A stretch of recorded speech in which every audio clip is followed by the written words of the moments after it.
How the heck do you set up one of these? Let's check it out!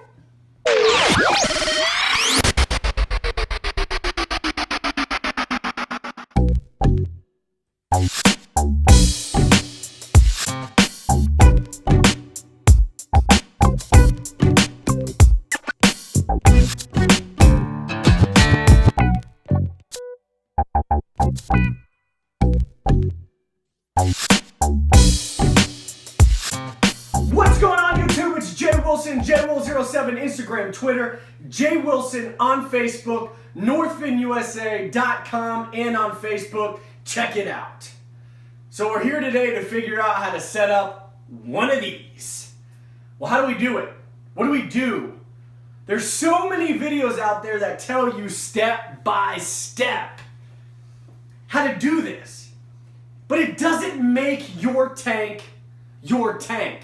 It makes your tank somebody else's tank. That may be what you're trying to achieve, or it may not. So we're going to do a step-by-step on how to set up one of these with all the details left out. The vague setup, the major details, the things you need to know to make your tank complete so that you can enjoy it each and every day. So let's get started. Step 1. What kind of African cichlid species are you going to decide to keep? Is it going to be a mixed tank? Is it going to be an Mbuna tank? Is it going to be a Tropheus tank or Tropheus, however you say it? Is it going to be a Malawi Happen Peacock tank? Is it going to be a Lake Vic tank? You have to decide this prior to starting. And here's some examples. Haps are carnivores.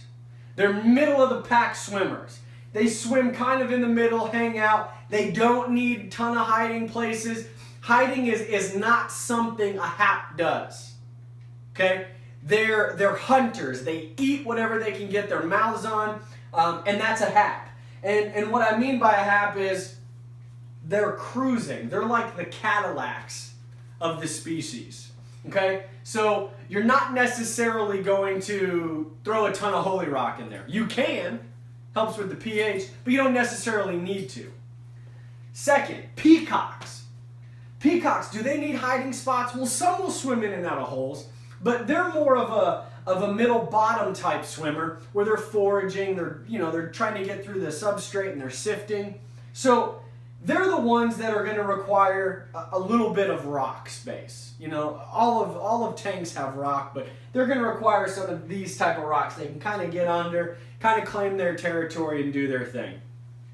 Mbuna, please, for the love of fish keeping, get some holy rock. Get some lace rock, some rock that you can kind of stack, and there are a ton of rocks out there, but you can stack and lay so that the Mbuna can have places to swim in and hide out, because that's what they love to do. They also love to pick off of rock, whether it's algae, food that has just fallen onto the rock. They love to pick it up from there. They're amazing to watch. They're very fun fish. Lake Vic. Lake Vic, they do require some hiding. The ones that I kept did hide.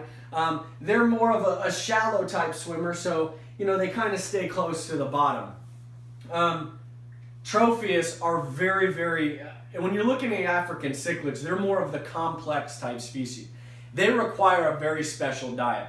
I would not recommend mixing them with a hap peacock tank, only because of the protein load that Tropheus is going to get. Some are very successful, don't get me wrong, but what you want to do is you want to keep them in the best possible conditions. pH level, no ammonia, no nitrate, no nitrite, low nitrate. But they're going to be more of the veggie type fish, along with Mbuna. If you notice, most tanks that you see that are kept are not very tall in terms of an African cichlid tank. There's a reason. They're more of middle bottom swimmers. They will hang out up top for food, but you typically don't see them kind of cruising up at the top. That's not them. So we need to figure out what type of fish. That's step 1. You figured it out yet? That's probably the most difficult decision. Step 2. we need to figure out what size tank fits in the space you want it. I'm telling you, this is really important. Okay, we need to figure out, are you going to do a 40 gallon or a 55, or are you going to do a 220, you're going to do a 500 gallon. You need to figure out if you can fit it. Don't buy it, realize you can't fit it, you regret it, and now you have to go smaller. I would, however, highly recommend going the largest you can possibly go in terms of your budget, because it will prevent you from having tank envy. Believe me, I learned that, and so did my wife, and she hated me for it. Well, not hated me, but you know what I mean. Biggest tank you could possibly find, okay? That fits in your space and that is according to your budget. So now you've got your tank. Do you want a canopy? Do you want to build your own stand, or do you want to get the stand that comes with it? If you are going to get a Marineland tank, know this. You must have it on the stand that it came with, because Marineland typically does not, they do not say, well, okay, great, you made your own stand, the tank cracked, we're going to go ahead and replace that for you. They typically don't do that. What they want to see is that their tank was sitting on top of their stand and that it was their fault, and they'll go ahead and honor their warranty and give you back the money and or purchase you a new one, send it however they're going to do it. So, 1, what type of fish am I going to keep? It's kind of a genius thing to think about. 2, what size tank? Perfect. Now we need to move on. No, wait! Tank. Are we going to do glass? Are we going to do sapphire glass? Are we going to do acrylic? What are we going to do? What are we going to do? You have to realize that this is regular glass, okay? If you're into acrylic, it scratches really easy. I mean, glass does if you get sand between the little scraper, that whole dealio thing. But to me, sapphire does not, for me, does not justify the price difference. I don't necessarily see the huge difference. Some people do. Some people have that gift. I don't. I'm more of the regular glass guy. When I look at acrylic tanks, some of them are beautiful. It's amazing what they can do, but you can do a lot of that stuff with glass. Acrylic tanks are really expensive, and to me, they wear a little bit faster, okay? So that's what you got to do. Fish and tank. We got 2 steps. We're getting closer to building our tank. Step 3. Well, step 3 is going to have to be substrate and background. Are you going to do a background? Do you just want to paint it black? You just want to have a blue one? If you go videos back, you'll notice that I've had a multitude of different backgrounds, whether it was this awesome blue that I had, whether it was the black that I had, which is all one single sheet that I purchased at a big box retailer you have access to. The other ones is I've tried a multitude of different backgrounds, from crevice to Texas to Malawi to ledge. I've had quite a few different backgrounds.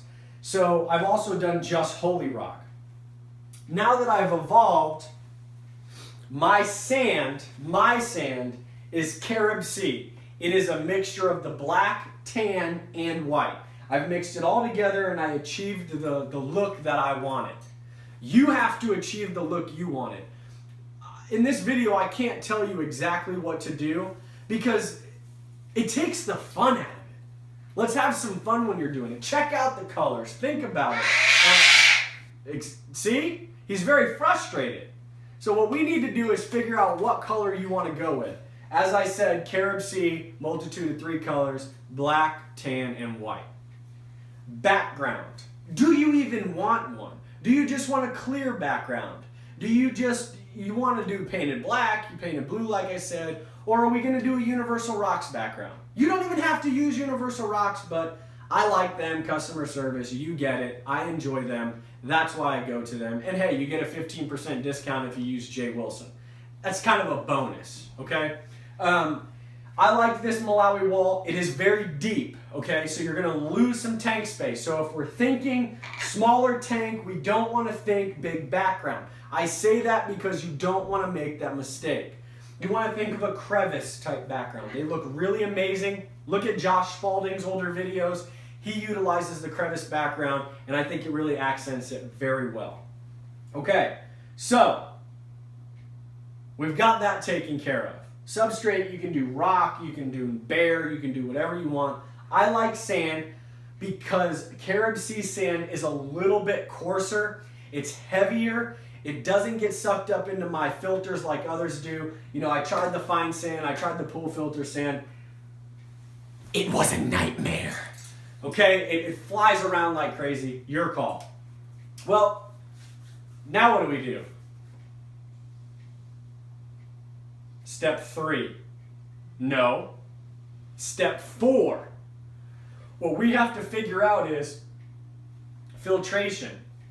This could single-handedly be the most important decision that you make as a fish hobbyist. Okay?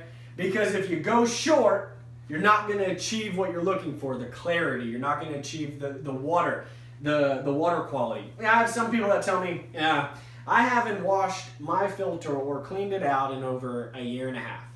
That is amazing. I don't know how you do that, and I don't know what the secret is exactly, but please tell me. I clean mine roughly about every 3rd water change. So you're probably looking at once a month now that I'm at. I extended it. I used to be 2 weeks. But I utilize 3 filters on this 220. There's a reason why I do it. One of the filters is strictly bio. I utilize 2 FX6s and a Sun. If you don't believe me, if you can see it, the Sun's right there.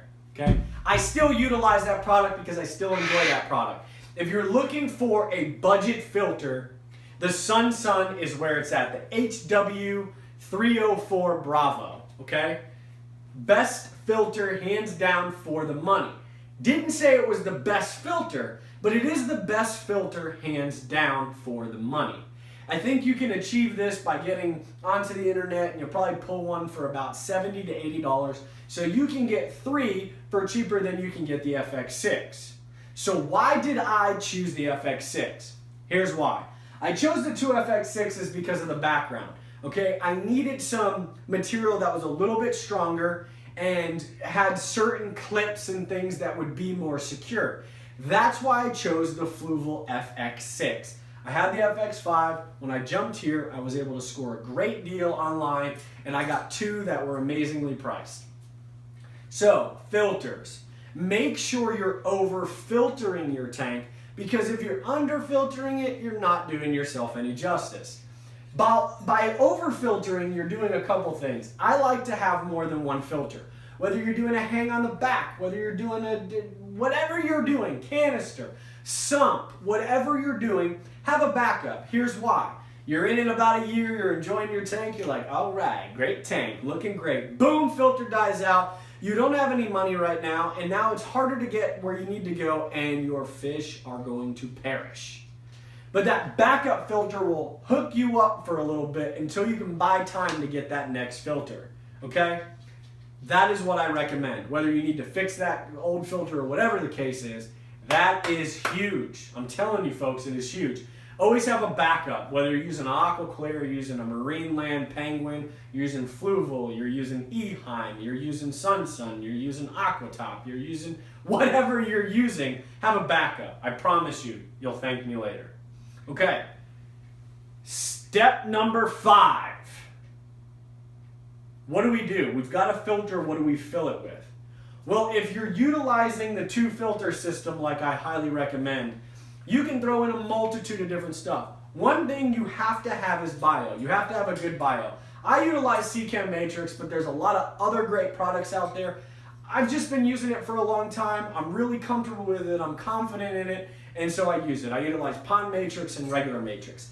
Every single one of my 3 filters has Matrix in it. Every single one, okay? They all come with foam. I don't use the foam inside the Sun. I only use the foam inside the FX6, and that's also bio. It's building up necessary biological bacteria to help reduce the nitrates, okay? I'm not going to get into the science. There are some people out there that explain it way better than what I can, and so we're just going to go with you need the bio, okay? So, you've got that. Now what do you need? Do you want a chemical? Some people, they're not into it. However, I like it. That's the Purigen. That's the C-Chem, ChemiPure Elite, ChemiPure Blue. Those are the ones I utilize. They all are in these. I have Purigen, I have ChemiPure Blue, and I have ChemiPure Elite. The ChemiPure Blue and ChemiPure Elite typically last anywhere from 4 to 6 months. The Purigen is a lot faster, but you can recharge it. Follow the steps on C-Chem's site. There's other hobbyists that have done videos on it as well. So now what else do you need? Well, you really don't need much. I use my secret weapons that I call them in a video that I did on how to achieve, yes, on how to achieve crystal clear water. And what I did was I utilized polyfill and or batting. But here's the thing, do not jam them in there because you will get air bubbles and you will be upset and you'll think it's the filter. So use it sparingly, make sure you pack it around the ChemiPure because that's what you're supposed to do. You don't necessarily have to cover it, okay? So we've got that squared away. We've got the chemical, we've got the bio, now we've got kind of the filtering, the fine filtering, polishing type stuff. So what's the next step? We've got, let's do a rundown. So we've got what type of species am I going to have? What size and type of tank do I want? Substrate and background, what am I doing there? How am I going to achieve that look that I want? 4, filtering. What am I going to do with filtering? Who am I going to go with? Who has the best reputation? Who does my friend utilize? Who does somebody that I enjoy watching or following on social media, what do they use? What are their inputs? 5, what type of media do I need? Do I need all the fancy media? Can I get by starting with something else? Yes, but please do not change the bio. For the love of fish keeping, do not change the bio. So we've got 5 steps. Well, there's got to be more, right? Well, yeah, there's only a few more. This isn't rocket science, okay? We need to get water. Where's your source? Is it tap? Is it RODI? Is it a well? Do we need to get conditioners? Yeah, do we? Yoshi, do we need to get conditioners for the water? Yeah, exactly. Silence, because he knows you need it, okay? So I use Prime or Safe. Safe goes a lot longer. It's a powder form. Yep. And it smells like rotten eggs. So if it smells, it's supposed to be that way. C-Chem does a great job with their water conditioners. Okay, so we've got that now. We know where the water's coming from. What's the temperature? Have we studied? Where are we at? How are we going to do this? That's part of the plan. Okay, that's step 6. Step 7, lighting. We're setting up this tank. We're getting rocking. Where am I getting lights? I utilize 3 36-inch current USA satellite lights. I got the little fancy remote. I never use anything other than the color, and it works the way I want it to work. But Beamworks, great, cheap, cost-effective light that works well. You can hook it up to a timer. It's a little bright for me now, but it is an amazing light. There are a ton of other lights. Fluval makes lights. Marine Land makes lights. You got to achieve the best. Are you going LED? Are you going fluorescent? How do you want your tank to look when all the lights are off or when your fish are getting their light? Think about it. I utilize LED, current USA. You're going to choose whatever one you'd like to choose. But for a 220, I utilize 3 36 inches. One's kind of diagonal here, one sits up front here, and one sits in a diagonal like this. So it looks like this, like that. Make sense? So, what is the next step? Where do we go? What do we do? We've got the lighting, we've got the tank, we've got the substrate, we've got the decor of what rocks we're doing, background, stand, colors, water, conditioner, media, filters, lighting. What else? What do we need? The fish. Where are you going to get your fish? I like a few out there. I'm going to name them because that's what I do. I don't get anything from them, nor do I care to get anything from them. I want to tell you the best places because it's the right thing to do. If I sold fish and my fish were mediocre, why would I go, I'm the best place to get fish? No, that doesn't do anybody justice. Hands down, the best places for me to get fish, 1, Southeast Cichlids. Butch does an amazing job getting some of the most colorful fish He's really good at it. His customer service is good. His shipping timing is good. Southeast Cichlids, hands down, is #1 for me. I've ordered from the Cichlid Shack a few times. I've never had an issue. His fish are pretty good quality. Matter of fact, the Borlei in here is a monster. The Venusis that's in timeout still for the last couple months is a monster. And he's got the Phoenix. Where'd my Phoenix go? Right here. Look at the blaze on him. So there's a lot of fish that they offer. The Wonder of Cichlids has some awesome looking African cichlids. I've talked to him multiple times. I have not got a chance to order from yet, but those who have simply are satisfied. So those are my top 3. There's a ton of other ones. There's Daytona, there's Live Fish Direct. I ordered from Quinn's Fins a long time ago. Great place. Sizing was a little off for me, but great place. Yes, you remember when I was a little disappointed in that. So those are the key things. We have just talked about in under 20 minutes how to set up an African cichlid tank. So let's recap. We need to figure out which species we're doing. 1, we need to figure out the tank. Does it fit? Where is it going? Acrylic, sapphire, glass. We need to figure out the tank. 2. 3, we need to figure out substrate, background. Do we want to do any of those things? How do we want to do it? 4, filter. Oh my goodness, filter. Well, let's figure it out. Which one do you want? How do you want to do this? Look online, check it out, do some research. 5, water. Where are you getting your water? Do we have to prime it? Do we have to keep it safe? What are the pH qualities? We have to do this before we figure it out. Next step, some lighting. What are we going to do with lighting? How are we going to get it? Where are we going to get it? And then media for the filter. What are you going to put in it? What tray are you going to put it in? Watch some videos. Check it out. I'm telling you, do some research. It'll be bad if you don't. And then you got to look at fish, where you're going to get them. You're going to get them online. You're going to get them look at local shop. You want to get them small. Do you want to get them large? Are you patient, or do you want instant satisfaction? So what we just did together here was created some sort of plan for you to have a tank, for you to have this awesome African cichlid tank in whatever species you'd like to do. But the key is you have to plan before you do it. You can't pick the fish. You can't pick the fish and then not have anything to put it in, okay? You got to start thinking about this stuff in stages. Write it down. Utilize notebooks. Utilize notepads. Talk to some friends. Talk to some other hobbyists. Comment on videos. Look at blogs. Check out some chat rooms, some forums. Do all these things, and I promise you, you'll become a better fish keeper and fish hobbyist for it. So I hope you gained some necessary information that you needed to create one of these.